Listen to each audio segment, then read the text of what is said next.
Next up is our expense worksheet. And our expense worksheet is just going to capture all the expenses outside of our staffing expenses, which we've already calculated. Now, we want to use the same calculations that we used just a moment ago in our staffing plan as well. They all qualify exactly the same. We've got to make sure we classify expenses properly. It's very important that you do this because this is how we get accurate financial statements. If we don't classify properly, our margin calculations will be off. You'll not represent yourself in the best way, and I guarantee you, investors will catch it and they will question you on it if you don't actually get this right. Now, also for tax purposes, this also can be helpful as well. We want to make sure that we have things in the right categories for that as well. Now remember, there could be overlap between classifications, that you can actually split expenses into more than one category. It's fine. Some people actually take things like overhead, like rent and utilities, and they classify them into each one of the four groups that you have so that they're divided up accordingly. That's kind of a fancy way of doing it.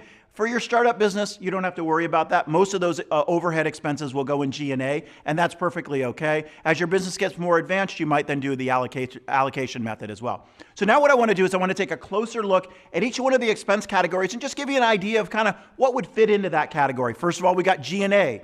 G&A would be like executive salaries, like the CEO, the co-founder, administration staff, if there's anything throughout the entire company, could actually go into this category as well. Rent, office supplies, electrical and internet costs, general fees for licenses to actually run the business, any legal fees, and like I mentioned earlier, internal IT, and other support that is for internal purposes only goes into the G&A category. Facilities and repairs, any dues or subscriptions that are used across the entire organization. Insurance is another one that goes into this category as well. Next is Cogs. Remember that funny term, Cogs, which stands for what?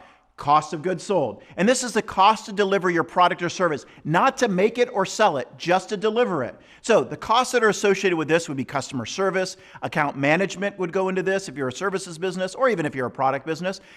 Most service roles will go into this category, almost all of them. Packaging goes into this. All your warehousing goes into this. Hosting, if you're hosting a website, and if you're a web business or an internet-based business, all that IT cost goes into this category. Delivery, shipping costs, raw materials, ingredients, all goes into COGS, right? And there are other things as well.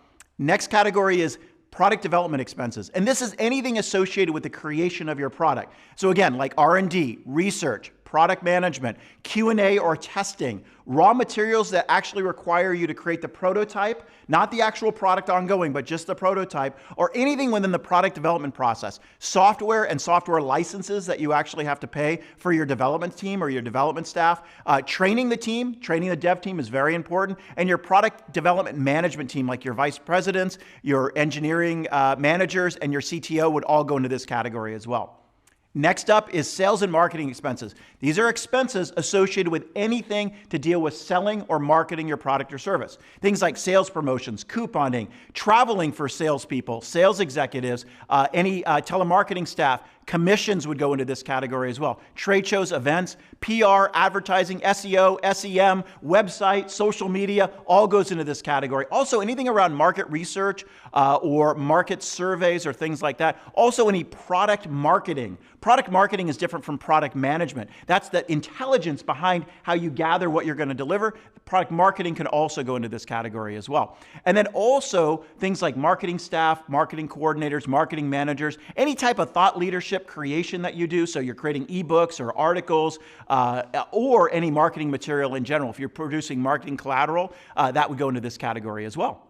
So that gives you an idea of how to think about all your expenses. Now we're going to take all that information and we're going to go ahead and create our expense worksheet. I really hope you found this video valuable. Now, the best conversations start with you, so make sure that you leave a comment, a question, or maybe a takeaway that you got from watching this video. And you're not only going to help yourself, but other entrepreneurs as well. We're adding new videos all the time, so make sure you subscribe to our channel and get access to all this great content that will help you build your business. Oh yeah, make sure that you also share this video with a friend because they can benefit from it too.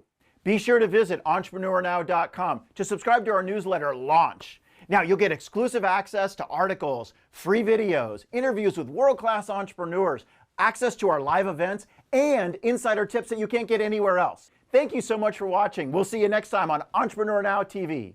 If you want help with making your business a huge success, then go to entrepreneurnow.com and learn from successful entrepreneurs that will take you step by step through the process of creating and growing your business.